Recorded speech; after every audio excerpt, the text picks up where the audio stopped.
ವೀಕ್ಷಕರೇ ನಮಸ್ಕಾರ. ಪಶ್ಚಿಮ ಬಂಗಾಳದ ಮುರ್ಷಿದಾಬಾದ್ ಜಿಲ್ಲೆಯ ರೇಜಿ ನಗರದಲ್ಲಿ ಬಾಬ್ರಿ ಮಸೀದಿಗೆ ಅಡಿಗಲ್ಲು ಹಾಕಲಾಗಿದೆ. ಇದು ರಾಷ್ಟ್ರ ರಾಜಕಾರಣದಲ್ಲಿ ಬಹುದೊಡ್ಡ ಸದ್ದು ಮಾಡ್ತಿದೆ. ಅಷ್ಟೇ ಅಲ್ಲ, ಪಶ್ಚಿಮ ಬಂಗಾಳ ರಾಜಕಾರಣದಲ್ಲಿ ಭಾರಿ ಸಂಚಲನ ಉಂಟು ಮಾಡಿದೆ. ಇಲ್ಲಿ ನೋಡಿ, ಸ್ವತಃ ಟಿಎಂಸಿಯ ಶಾಸಕರಾಗಿರ್ತಕ್ಕಂಥ ಹುಮಾಯೂನ್ ಕಬೀರ್ ಅವರು ಬಾಬ್ರಿ ಮಸೀದಿಗೆ ಅಡಿಗಲ್ಲು ಹಾಕಿದ್ದಾರೆ.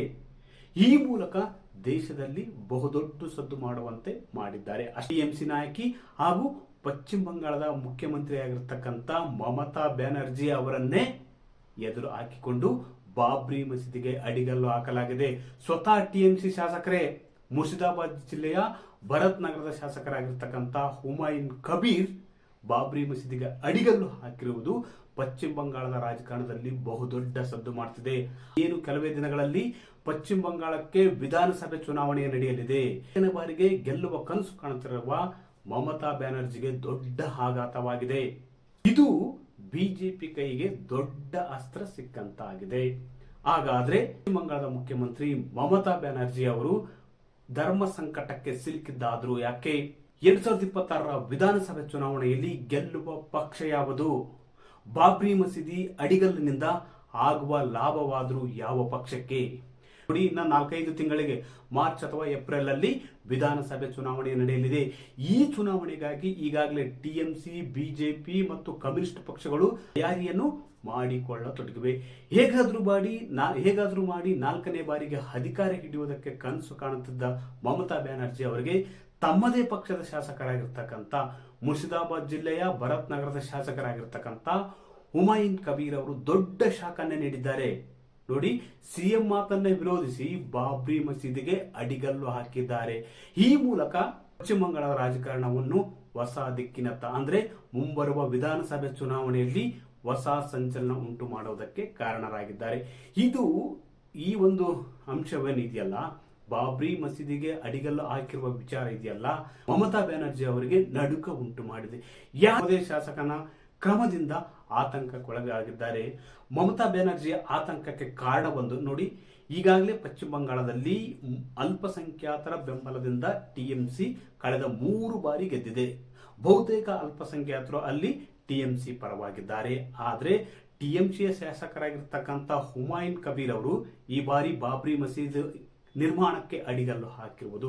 ಯಾಕಂದ್ರೆ ಮಮತಾ ಬ್ಯಾನರ್ಜಿ ಅವರು ಇದಕ್ಕೆ ವಿರೋಧ ವ್ಯಕ್ತಪಡಿಸಿದ್ರು. ಯಾಕಂದ್ರೆ ಇದರಿಂದ ನಮಗೆ ಲಾಭವಾಗುವುದಿಲ್ಲ, ಬಿಜೆಪಿಗೆ ಲಾಭವಾಗುತ್ತದೆ ಎಂಬ ಆತಂಕ ಮಮತಾ ಬ್ಯಾನರ್ಜಿಯನ್ನು ಕಾಡುತ್ತದೆ. ಯಾಕಂದ್ರೆ ಬಾಬ್ರಿ ಮಸೀದಿಗೆ ಅಡಿಗಲ್ಲು ಹಾಕಿರುವ ವಿಚಾರ ಹಿಂದೂ ಮತಗಳನ್ನು ಧ್ರುವೀಕರಣ ಮಾಡುತ್ತದೆ ಎಂಬ ಆತಂಕ ಮಮತಾ ಬ್ಯಾನರ್ಜಿ ಅವರನ್ನು ಕಾಡುತ್ತಿರುವುದರಿಂದ ಬಾಬ್ರಿ ಮಸೀದಿ ಅಡಿಗಲ್ಲು ಸ್ಥಾಪನೆಗೆ ಅವರು ಅಡ್ಡಗಾಲಾಗಿದ್ರು. ಆದ್ರೆ ಸಿಎಂ ಮಮತಾ ಬ್ಯಾನರ್ಜಿ ಅವರ ಮಾತನ್ನು ಧಿಕ್ಕರಿಸಿರ್ತಕ್ಕಂಥ ಅವರದೇ ಪಕ್ಷದ ಶಾಸಕರು ಹುಮಾಯೂನ್ ಕಬೀರ್ ಅವರು ಕಳೆದ ಡಿಸೆಂಬರ್ 6ರಂದು ಬಾಬ್ರಿ ಮಸೀದಿಗೆ ಅಡಿಗಲ್ಲು ಹಾಕುವ ಮೂಲಕ ಬಹುತೇಕ ಮಮತಾ ಬ್ಯಾನರ್ಜಿ ಅವರನ್ನು ಧರ್ಮ ಸಂಕಟಕ್ಕೆ ಸಿಲುಕಿದ್ದಾರೆ. ನೋಡಿ, ಈ ಬಾಬ್ರಿ ಮಸೀದಿಗೆ ಅಡಿಗಲ್ಲು ಹಾಕಿದ್ರಿಂದ ಬಹುತೇಕ ಟಿಎಂಸಿಯನ್ನು ಬೆಂಬಲಿಸುತ್ತಿದ್ದ ಈ ಒಂದು ವಿಷಯ ಬಿಜೆಪಿಗೆ ಬಹುದೊಡ್ಡ ಅಸ್ತ್ರವನ್ನು ಕೊಟ್ಟಂತಾಗಲಿದೆ. ನೋಡಿ, ಯಾಕಂದ್ರೆ ಬಾಬ್ರಿ ಮಸೀದಿ ವಿಚಾರವಿಟ್ಟುಕೊಂಡೇ ಬಿಜೆಪಿ ಒಂದು ರಾಜಕಾರಣವನ್ನು ಮಾಡುತ್ತಿತ್ತು. ಇಡೀ ದೇಶದಲ್ಲಿ ಬಾಬ್ರಿ ಮಸೀದಿ, ಅಯೋಧ್ಯೆ ವಿಚಾರವನ್ನು ಇಟ್ಟುಕೊಂಡು ಪ್ರವರ್ಧಮಾನಕ್ಕೆ ಬಂದದ್ದು ಬಿಜೆಪಿ. 4ನೇ ಬಾರಿಗೆ ಅಧಿಕಾರ ಹಿಡಿಯುವುದಕ್ಕೆ ಕನಸು ಕಾಣುತ್ತಿರುವ ಮಮತಾ ಬ್ಯಾನರ್ಜಿ ಅವರಿಗೆ ಈ ಒಂದು ಅಂಶ ಆತಂಕಕ್ಕೆ ಕಾರಣವಾಗಿದೆ. ಅದು ವಿಧಾನಸಭೆ ಚುನಾವಣೆ ಹತ್ತಿರ ಇರುವುದರಿಂದ, ಹಿಂದೂ ಮತಗಳು ಧ್ರುವೀಕರಣ ಆಗುವುದರಿಂದ ಟಿಎಂಸಿಗೆ ಈ ಬಾರಿ ಹೊಡೆತ ಬೀಳುವುದು ಬಹುತೇಕ ಗ್ಯಾರಂಟಿ ಅಂತ ಹೇಳಲಾಗ್ತಿದೆ. ಪಶ್ಚಿಮ ಬಂಗಾಳದ ಮುಖ್ಯಮಂತ್ರಿ ಆಗಿರುವ ಮಮತಾ ಬ್ಯಾನರ್ಜಿ ಅವರ ಆತಂಕಕ್ಕೆ ಎರಡನೇ ಕಾರಣ ಏನಪ್ಪಾ ಅಂದ್ರೆ, ಡಿಸೆಂಬರ್ 6ರಂದು ಬಾಬ್ರಿ ಮಸೀದಿ ನಿರ್ಮಾಣಕ್ಕೆ ಅಡಿಗಲ್ಲು ಹಾಕಿದ್ರೆ ತದನಂತರ ಕಳೆದ 2 ದಿನಗಳ ಬಳಿಕ ಭಗವದ್ಗೀತಾ ಪಠಣ ಕಾರ್ಯಕ್ರಮ ನಡೆಯಿತು. ಈ ಒಂದು ಕಾರ್ಯಕ್ರಮದಲ್ಲಿ 5 ಲಕ್ಷಕ್ಕೂ ಹೆಚ್ಚು ಹಿಂದೂಗಳು ಭಾಗವಹಿಸಿದ್ರು. ಈ ಒಂದು ಯಶಸ್ಸಿನಿಂದಾಗಿ, ಭಗವದ್ಗೀತಾ ಪಠಣ ಕಾರ್ಯಕ್ರಮದ ಯಶಸ್ವಿನಿಂದಾಗಿ ಬಿಜೆಪಿ ಬೇಕಿದ್ರೆ ಮತ್ತೊಂದು ಕಡೆ ಮಮತಾ ಬ್ಯಾನರ್ಜಿಗೆ ನಾಟಕ ಶುರುವಾಗಿದೆ. ಯಾಕಂದ್ರೆ ಬಾಬ್ರಿ ಮಸೀದಿ ವಿಚಾರ ಹಿಂದೂಗಳ ಓಟನ್ನು ಹೊಡೆದು ಬಿಡುತ್ತೆ. ಒಗ್ಗೂಡಿ ಹಿಂದೂಗಳು ಟಿಎಂಸಿಯನ್ನು ಬೆಂಬಲಿಸುತ್ತಿದ್ರು. ಆದ್ರೆ ಈ ಬಾರಿ ಬಾಬ್ರಿ ಮಸೀದಿ ವಿಚಾರವನ್ನು ಇಟ್ಟುಕೊಂಡು ಬಿಜೆಪಿ ಚುನಾವಣೆಗಿಳಿಯುವುದು ಗ್ಯಾರಂಟಿ, ಚುನಾವಣೆ ಅಸ್ತ್ರವನ್ನು ಮಾಡಿಕೊಳ್ಳುವುದು ಗ್ಯಾರಂಟಿ. ಇದರಿಂದಾಗಿ ಮಮತಾ ಬ್ಯಾನರ್ಜಿ ಅವರು 4ನೇ ಬಾರಿಗೆ ಅಧಿಕಾರ ಹಿಡಿಯುವುದಕ್ಕೆ ಕನಸು ಕಾಣುತ್ತಿರ್ತಕ್ಕಂಥ ಮಮತಾ ಬ್ಯಾನರ್ಜಿಗೆ ಇದರಿಂದ ಆತಂಕ ಎದುರಾಗಿದೆ. ಮಮತಾ ಬ್ಯಾನರ್ಜಿ ಅವರ ಆತಂಕಕ್ಕೆ ಮೂರನೇ ಕಾರಣ ಏನಪ್ಪಾ ಅಂದ್ರೆ, ಹುಮಾಯೂನ್ ಕಬೀರ್ ಇದಾರಲ್ಲ, ಅವರು ಟಿಎಂಸಿ ಪಕ್ಷದ ಶಾಸಕರೇ. ಯಾವಾಗ ಬಾಬ್ರಿ ಮಸೀದಿ ನಿರ್ಮಾಣಕ್ಕೆ ಅಡಿಗಲ್ಲು ಹಾಕಿದ್ರು ಆವಾಗಿನಿಂದ ಟಿಎಂಸಿ ಮತ್ತು ಮಮತಾ ಬ್ಯಾನರ್ಜಿ ಅವರು ಶಾಸಕನಿಂದ ಅಂತರ ಕಾಪಾಡಿಕೊಂಡ್ರು. ಪಕ್ಷ ಕೂಡ ಅಂತರ ಕಾಪಾಡಿಕೊಂಡಿತ್ತು. ಮತ್ತೆ ಬಾಬ್ರಿ ಮಸೀದಿ ನಿರ್ಮಾಣವನ್ನು ಕೈ ಬಿಡುವಂತೆ ಮಮತಾ ಬ್ಯಾನರ್ಜಿ ಅವರು ಮನವಿ ಮಾಡಿದ್ರು ಕೂಡ ಹುಮಾಯೂನ್ ಕಬೀರ್ ಅವರು ಯಾವುದೇ ಕಾರಣಕ್ಕೂ ಅವರ ಮಾತನ್ನು ಕೇಳಲಿಲ್ಲ. ಇದರಿಂದಾಗಿ ಹುಮಾಯೂನ್ ಕಬೀರ್ ಅವರನ್ನು ಟಿಎಂಸಿ ಪಕ್ಷದಿಂದ ಉಚ್ಚಾಟಿಸಲಾಗಿದೆ. ಇದರಿಂದ ಆಕ್ರೋಶಗೊಂಡಿರ್ತಕ್ಕಂಥ ಹುಮಾಯೂನ್ ಕಬೀರ್ ಅವರು ಹೊಸ ಪಕ್ಷ ಘೋಷಣೆ ಮಾಡಿದ್ದಾರೆ.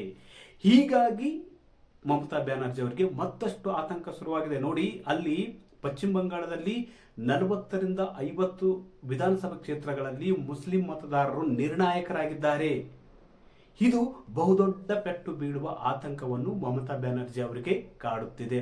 ಅಷ್ಟೇ ಅಲ್ಲ, ಹುಮಾಯೂನ್ ಕಬೀರ್ ಅವರು ಹೊಸ ಪಕ್ಷ ಘೋಷಣೆ ಮಾಡಿರುವುದು, ಅದೇ ರೀತಿ ಓವೈಸಿ ಪಕ್ಷದೊಂದಿಗೆ ಮೈತ್ರಿ ಮಾಡಿಕೊಳ್ಳುವುದಾಗಿ ಘೋಷಣೆ ಮಾಡಿರುವುದು ಬಹುತೇಕ ಟಿಎಂಸಿಗೆ ಬಹುದೊಡ್ಡ ಹೊಡೆತ ಬೀಳುವ ಮುನ್ಸೂಚನೆಯನ್ನು ಹುಮಾಯೂನ್ ಕಬೀರ್ ಅವರು ನೀಡಿದ್ದಾರೆ. ಯಾಕಂದ್ರೆ ಮುಸ್ಲಿಂ ಮತಗಳನ್ನು ಒಡೆದು ಬಿಟ್ರೆ ಟಿಎಂಸಿ ಪಕ್ಷದ ಬಹುತೇಕ ಬಂಡವಾಳವೇ. ಟಿಎಂಸಿ ಪಕ್ಷವನ್ನು ಬಹುಮತದಿಂದ ಗೆಲ್ಲುವುದಕ್ಕೆ ಕಾರಣ ಮುಸ್ಲಿಂ ಮತದಾರರು ಕೂಡ ಕಾರಣರಾಗಿದ್ದಾರೆ. ಮುಸ್ಲಿಂ ಶಾಸಕರಾಗಿರ್ತಕ್ಕಂಥ ಹುಮಾಯೂನ್ ಕಬೀರ್ ಅವರೇ ಹೊಸ ಪಕ್ಷ ಸ್ಥಾಪನೆ ಮಾಡಿದ್ರೆ, ಅಷ್ಟೇ ಅಲ್ಲ, ಓವೈಸಿ ಪಕ್ಷದೊಂದಿಗೆ ಮೈತ್ರಿ ಮಾಡಿಕೊಂಡ್ರೆ ಬಹುತೇಕ ಮುಸ್ಲಿಂ ಮತಗಳು ಸ್ಪ್ಲಿಟ್ ಆಗಲಿವೆ, ಹೊಡೆದು ಹೋಗಲಿವೆ, ಧ್ರುವೀಕರಣ ಆಗಲಿವೆ. ಟಿಎಂಸಿ ಪಕ್ಷದ ಜೀವಾಳವಾಗಿದ್ದಂತಹ ಮುಸ್ಲಿಂ ಓಟುಗಳು ಟಿಎಂಸಿಗೆ ತಪ್ಪಿ ಹೋಗಲಿವೆ ಎಂಬ ಆತಂಕ ಮಮತಾ ಬ್ಯಾನರ್ಜಿ ಅವರನ್ನು ಕಾಡುತ್ತಿದೆ. ಹೀಗಾಗಿ ಮುಂದಿನ ವಿಧಾನಸಭೆ ಚುನಾವಣೆಯಲ್ಲಿ ಈ ಗೆಲುವು ಅನಿಶ್ಚಿತತೆಯಲ್ಲಿ ಇದೆ ಅಂತ ಹೇಳ್ಬೋದು.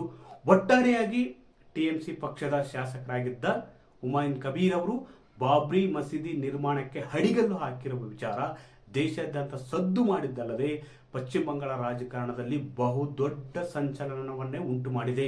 ಅದು ವಿಧಾನಸಭೆ ಚುನಾವಣೆಗೆ ಇನ್ನು 3-4 ತಿಂಗಳು ಬಾಕಿ ಇರುವ ಹೊತ್ತಿನಲ್ಲಿ ಇದು ಬಹುತೇಕ ಬಿಜೆಪಿಗೆ ಬಹುದೊಡ್ಡ ಲಾಭ ತಂದುಕೊಡಲಿದೆ ಎಂಬ ಮಾತುಗಳು ಕೂಡ ಕೇಳಿ ಬರತೊಡಗಿವೆ. ಯಾಕಂದ್ರೆ ಈ ಧರ್ಮ ಸೂಕ್ಷ್ಮ ಅಂತ ವಿಚಾರದಲ್ಲಿ ಬಿಜೆಪಿ ಅದನ್ನು ಮುನ್ನೆಲೆಗೆ ತಂದು ಹಿಂದೂ ಮತಗಳನ್ನು ತನ್ನತ್ತ ಸೆಳೆಯುವುದಲ್ಲದೆ, ಅಷ್ಟೇ ಅಲ್ಲ, ಹುಮಾಯೂನ್ ಕಬೀರ್ ಅವರು ಮುಸ್ಲಿಂ ಮತಗಳನ್ನು ಹೊಡೆದಲ್ಲಿ ಬಹುತೇಕ ಬಿಜೆಪಿಗೆ ಇದು ಲಾಭವಾಗಲಿದೆ. ವೀಕ್ಷಕರೇ, ಈ ಮಾಹಿತಿ ನಿಮಗೆ ಇಷ್ಟವಾದಲ್ಲಿ ವಿಡಿಯೋ ಶೇರ್ ಮಾಡಿ, ಲೈಕ್ ಮಾಡಿ, ಕಮೆಂಟ್ ಮಾಡಿ.